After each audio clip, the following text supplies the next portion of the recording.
नीलमनगर जो भाग आहे त्या भागातील लोक अत्यंत कष्टकरी आहेत।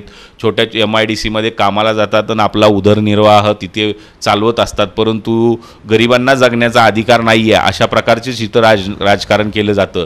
त्यामुळे मी पहिल्यांदा तर आमदार झालो तर पहिल्यांदा नीलमनगर, ताईनगर, विनायकनगर हा जो भाग आहे, हा जो पद्मशाली भाग आहे, ह्या भागाचा विकास केल्याशिवाय मी स्वस्थ बसणार नाही। आणि येणाऱ्या नागपूर हिवाळी अधिवेशनामध्ये मी त्या भागाचा विकासासाठी सरकारकडून प्रचंड मोठं सहाय्य उपलब्ध करून आणेन, हीच मी या निमित्ताने आश्वासन देतो।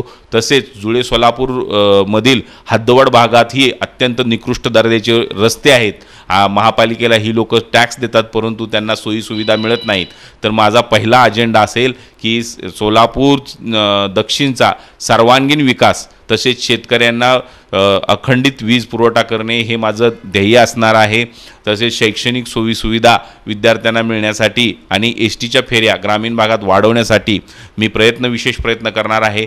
जे आमदाराला शक्य आहे ते मी करणार आहे, जबाबदारीने वागणार आहे, 24 तास लोकांना वेळ देणार आहे।